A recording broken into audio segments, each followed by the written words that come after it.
오늘 이 세상을 살아가면서 고민 없는 사람은 한 사람도 없습니다. 인간은 자기 인생 문제를 해결할 수 없는 수많은 난제들을 가지고 있습니다. 그렇기 때문에 인생 밖에 있는 무엇인가를 믿고 의지하고 싶어 합니다. 여러분, 이전 우리나라에도 원시시대 사람들의 모습을 한번 보세요. 심지어는 자연을 바라보면서도 그 자연에게서 위로받고 싶어 했습니다. 우리 고전에 나와 있는 심청전만 보아도 가난한 어린 딸을 사가지고 바다에 제물로 바치는 그러한 행사가 있지 않았습니까? 여러분, 마야 문명이나 잉카 문명의 유적지를 가보아도 하늘에 신께 제사했던 그런 유적지들이 많이 발견되고 있는 것이 사실입니다. 여러분, 이런 제전은 농경사회에서 하늘에 있는 신을 잘 다스려야 된다고 하는 그들의 토속적인 신앙이었습니다. 여러분, 이런 토속신앙을 우리는 지금 미신이라고 부르고 있습니다. 그런데 여러분, 인간이 얼마나 나약하면 자연에 의지하면서 돌이나 심지어는 고목나무에게까지 절을 하면서 인생의 문제를 해결하려고 하지 않았습니까? 여러분, 우리 옛날 시골 할머니들 생각하면요, 장독대 위에 정안수 한 그릇 떠놓고 신령님께 빌고 비는 모습을 많이 보았을 겁니다. 제가 어렸던 시절만 해도 이런 미신 행위가 마을마다 가득하였어요. 저는 아직도 기억하고 있어요. 어린 시절에 저 혼자 고민을 하면서 이렇게 무서운 세상을 어떻게 살아갈 수 있을까 하는 두려움에 쌓여있던 시절이 있었습니다.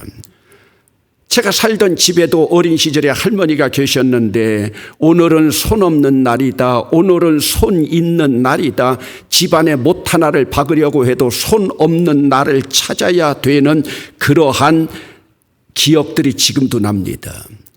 이삿집 센터에서도 보면은 손 없는 날을 찾아서 이사하는 사람들이 몰린다고 합니다. 무덤을 이장할 때도 윤달을 찾아서 날짜를 잡고, 예수 믿는 사람들도 심지어 자식들의 결혼식 날짜를 잡을 때에 무당을 찾아가서 길이를 찾게 되고, 정월이면은 토정 비결을 보아야 하는 사람들이 있습니다. 심지어 기독교식으로 하고 있는데 학관 예식에 가서도 좌청룡 500호를 찾고 있는 풍수지리를 연구하는 자들을 많이 봅니다. 이러다가 보니 이러한 미신이 얼마나 팽배했었는데, 그래도 다행히 우리나라는 기독교가 들어옴으로 이런 미신 행위들이 점점 사라지게 되었지만, 아직도 많은 사람들이 무당을 찾아가고 점쟁이를 찾아가게 됩니다. 여러분, 요즘에도 점쟁이와 무당들이 호시절을 만났답니다. 4년 만에 그들에게 다가오는 호시절입니다. 여러분, 나라를 이끌어가고 선량들의 지도자라고 하는 알만한 사람들이 국회의원 출마를 해놓고 점쟁이를 찾아가고 무당을 찾아가서 부적들을 가져다 놓고 그들이 당선되기를 원하고 있으니, 과연 이들이 한나라 지도자가 될 수 있는 사람들일까? 모든 사람들이 다 그런 것은 아니지만은 아쉬움이 있습니다. 그래서 요즘 점집들이 난리라고 합니다.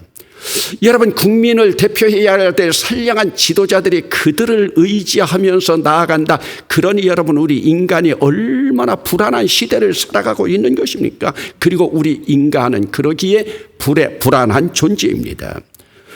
여러분, 이런 연유인지 우리나라 종교 가운데서도 신앙생활을 해나가는 가운데 신앙생활 속에 미신에 가까운 흔적들의 요소가 많이 발견됩니다.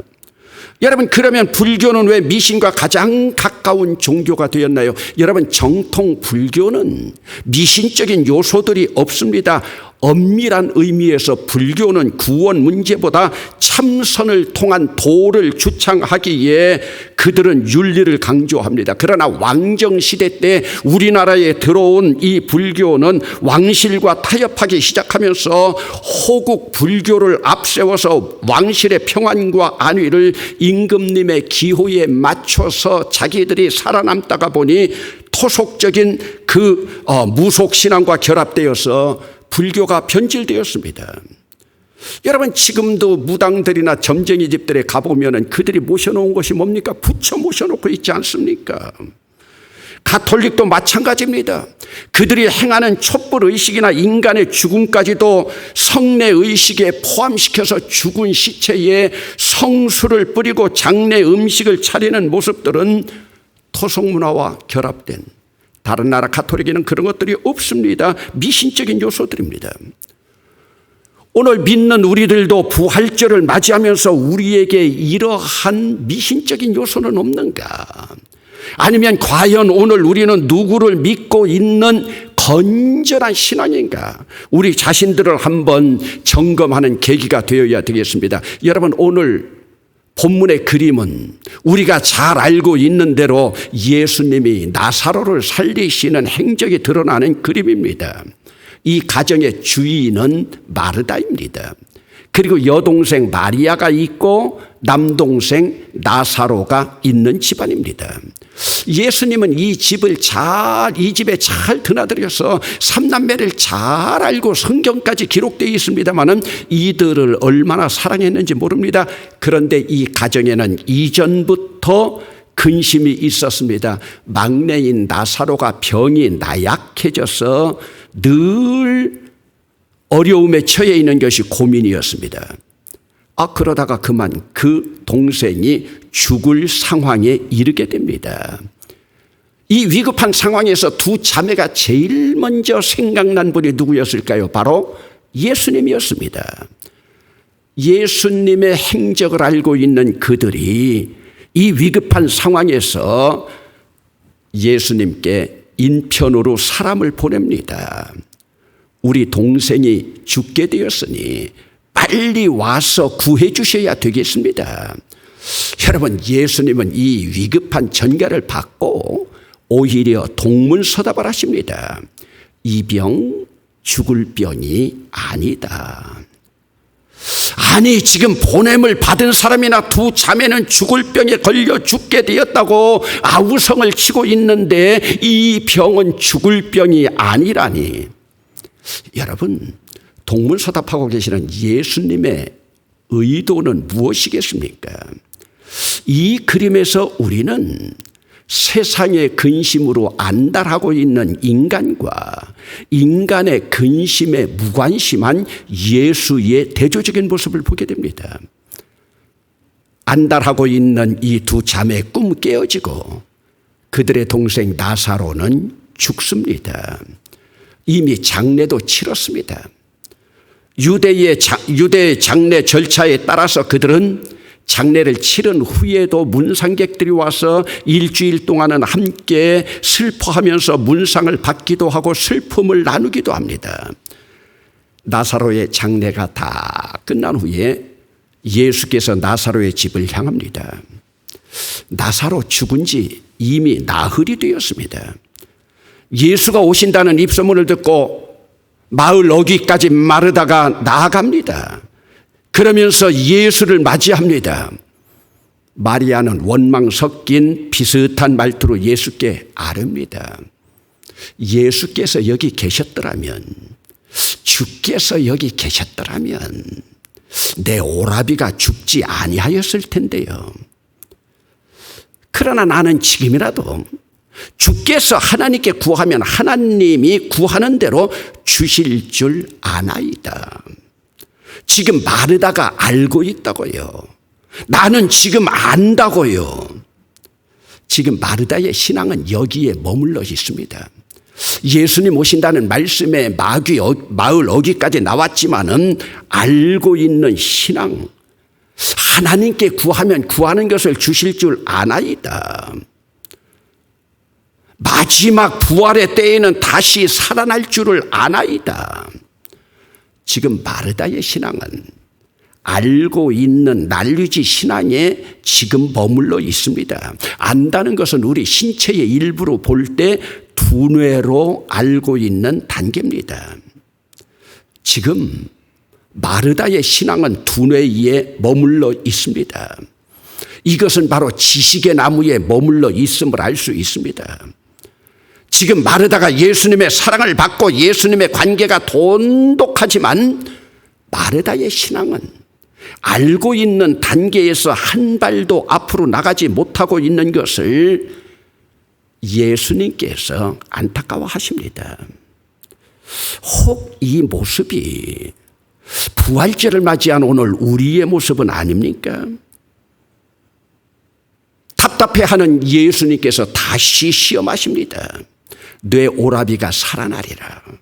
네 오라비가 살아나리라. 마르다의 반응입니다. 마지막 날 부활 때에는 다시 살아날 줄을 내가 아나이다. I know. 마지막 부활 때 살아날 줄 아나이다. 아직도 여기 머물러 있습니다. 여러분, 오늘 우리의 신앙은 이성과 계시가 함께 조화롭게 어우러져야 됩니다. 쉽게 말하면 이성은 두뇌입니다. 계시는 우리의 가슴입니다. 그러기에 이성과 계시는 서로 대조적입니다. 이성이 지식의 나무라면 계시는 생명나무입니다. 이성이 두뇌라면 계시는 가슴입니다. 인간의 두뇌는 언제나 차가워야 합니다. 그러나 가슴은 뜨거워져야 됩니다. 두뇌의 차가움과 가슴의 뜨거움이 함께 조화를 이루어야 하는데 이 조화가 깨어질 때 건전한 신앙에서 벗어나게 됩니다. 여러분, 오늘 우리는 이 두 가지가 얼마나 아름답게 조화되고 있습니까? 두뇌가 차가운 사람 냉정합니다. 냉철합니다. 그러나 인간미는 없습니다. 똑똑합니다. 인간미는 없습니다. 그러나 두뇌는 없고 가슴만 뜨거운 사람, 이런 사람은 또 개념이 없습니다. 그러기에 이 두 가지가 아름답게 조화를 이루게 될 때 건전한 신앙으로 나가게 됩니다. 여러분, 마르다의 이런 모습을 바라보면서 예수님 가슴이 답답해집니다. 빨리 나사로를 살려야 되겠는데, 죽은 나사로를 살려야 되겠는데 주변의 신앙이 받쳐주지를 못하고 있습니다. 지금 마르다는 예수께서 죽은 동생을 살릴 수 있다는 믿음이 없습니다. 마지막 때에 주님께서 살릴 것은 알고 있습니다. 그러나 믿지는 못하고 있습니다. 여러분, 두뇌가 차가운 이성적인 신앙에는 기독교의 신비한 역사가 나타나지 않습니다. 지금 나사로를 살리는 일은 신비한 역사입니다. 이것은 두뇌만 가지고 되지 않습니다. 이성만 가지고 되지 않습니다. 이 신앙으로는 기적을 체험할 수가 없습니다. 예수님의 사랑 행위는 언제나 이성을 뛰어넘습니다. 드디어 예수님께서 세 번째 단계로 시험하십니다. 이번에는 아주 노골적인 질문으로 그 대답을 유도하십니다. 예수님의 말씀이십니다. 나는 부활이요 생명이니 나를 믿는 자는 죽어도 살겠고 무릇 살아서 나를 믿는 자는 죽지 아니하리니 이것을 내가 믿느냐? 아주 구체적으로 꼬집어줍니다. 마르다의 대답입니다. 내가 믿나이다. 여러분, 마르다의 내가 믿나이다라는 이 신앙 고백은 두뇌의 신앙에서 이제 가슴의 신앙으로 내려온 확증입니다. 두뇌의 지식의 나무에서 가슴의 생명나무로 옮겨진 발전된 성숙된 신앙입니다. 여러분, 그러면 왜 똑같은 한 집에 살고 있는 자매인데 언니인 마르다에게는 믿음에 대한 확증을 받고 마리아의 믿음은 확인하지 않는가? 여러분, 본문에 마리아의 믿음을 시험했다고 하는 그 기사는 없습니다. 그러나 여러분 추측해 보건대 마리아는 오늘 여러분 본문 2절을 잠깐만 눈으로만 보세요. 본문 2절에 보면 이미 향유 옥합병을 깨뜨려서 죽게 부었다는 헌신의 기록을 볼 때 마리아의 신앙은 이미 예수님께 확인된 것으로 인정이 됩니다. 여러분, 가슴까지 내려가는 계시적인 신앙이 아니고서는 300데나리온의 향유병 깨뜨려서 예수님께 헌신할 수 없기 때문입니다. 여러분, 예수님께 옥합병과 향유병을 깨뜨릴 수 있는 사람은 그 신앙이 가슴의 신앙으로 생명나무 신앙이 된 자들입니다.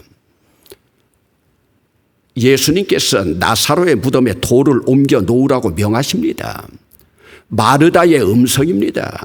주님, 죽은 지 벌써 나흘이 되었습니다. 주님, 벌써 냄새가 납니다. 나흘이 지나서요? 이틀이 지나면 괜찮고 나흘이 지나서요? 냄새 나기 전이면 괜찮고 냄새가 난다고요?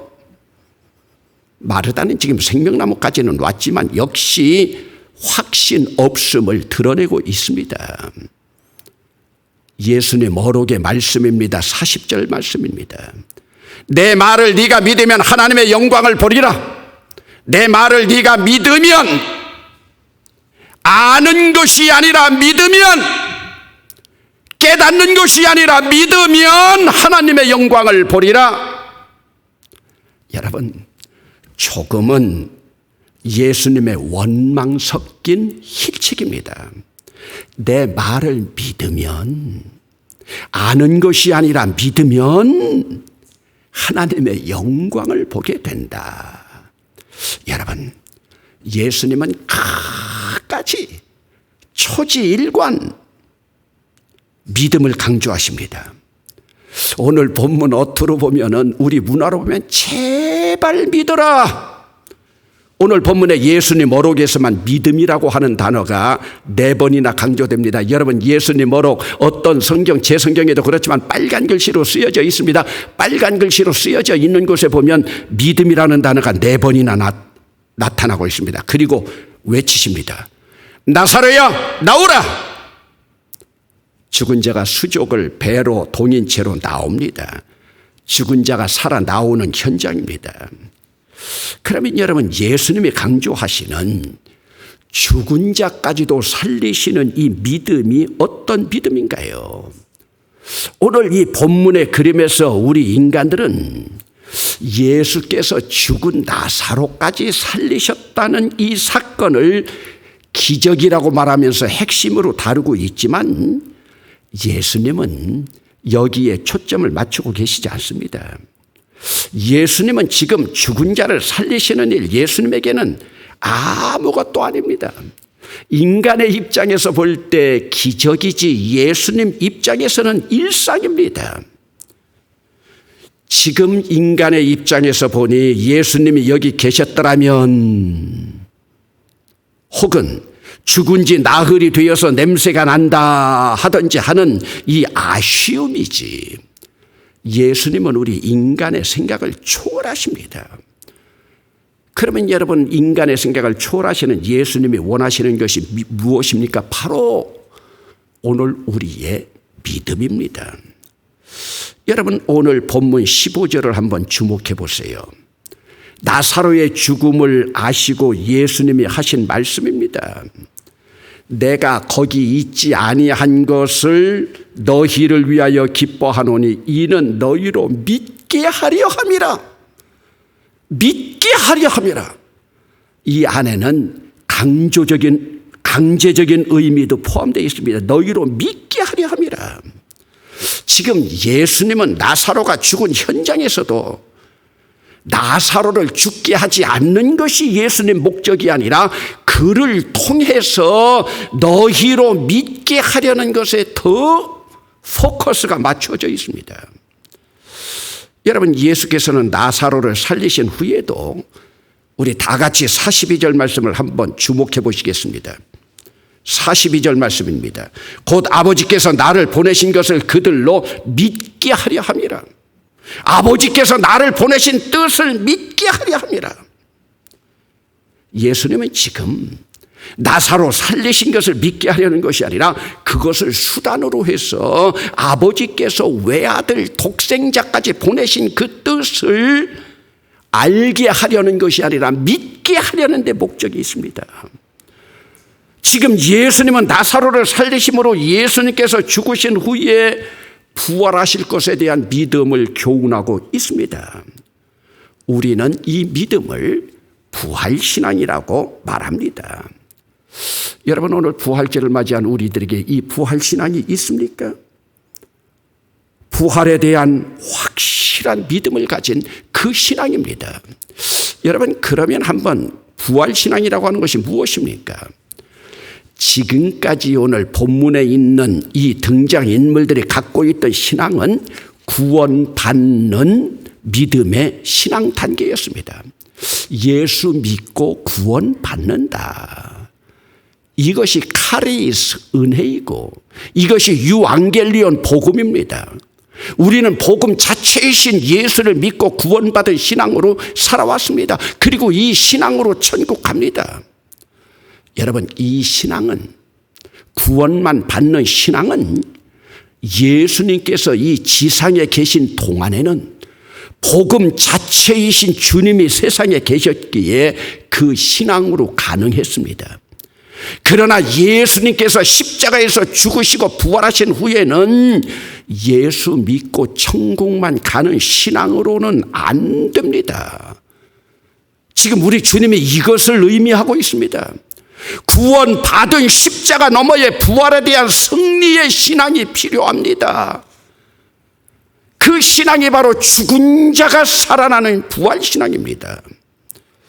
여러분, 오늘 우리의 육은 죽어도 우리의 영은 천국 가서 영생 복락 누리는 기초적인 이 신앙이 아니라 이 땅에서, 지금 내가 살고 있는 이 땅에서 우리의 육과 내 삶이 함께 죽고 부활되는 현재적인 신앙을 주님께서는 원하고 있습니다.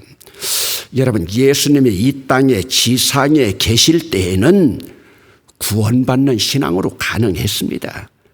그러나 이제 예수님이 떠나신 후에는 부활신앙이 없으면 승리하는 신앙을 살아갈 수가 없습니다. 그래서 예수님이 부활하신 후에도 우리에게 보혜사 성령님을 보내지 않으셨습니까? 이제는 성령님이 주시는 그 믿음으로 살아가야 됩니다. 그럭저럭 예수 믿어 천국 가는 신앙이 아니라 능동적으로 적극적으로 이 세상을 살아갈 수 있는 담력, 그 힘입니다. 그러면 여러분, 이것을 조금 더 구체적으로 부활신앙으로 들어가 볼까요? 부활신앙은 과거, 미래를 포함하고 있지만 현재적인 신앙입니다. 앞으로 죽어서 천당만 가는 미래적인 신앙이 아니라, 그렇기 때문에 우리는 이 땅에서 개떡같이 살아도 되는 것이 아니라 here and now, 지금 여기서의 현재적인 신앙입니다. 그러기에 오늘 우리에게는 오늘이 중요하고 지금이 중요합니다. 내가 있는 지금 여기가 중요합니다. 그래서 우리는 성령님이 주시는 믿음의 은사까지를 받아야 됩니다. 이 믿음의 은사가 고린도전서 12장에 기록되어 있지 않습니까? 구원만 주시는 믿음이 아니라 은사의 믿음입니다. 이 은사는 구원받은 은사의 단계가 아닙니다. 내가 여기서 지금 세상을 이기는 부활신앙의 은사입니다. 여러분, 이 은사를 받지 못하면요, 예수를 믿는다고 하지만 세상을 이길 수 없습니다. 이 은사로 살아가던 사도 바울 보세요. 언제나 당당했습니다. 내가 그리스도와 함께 십자가에 못 박혔노라. 그러므로 이제 부활하신 그리스도와 함께 산다. 나도 부활했다.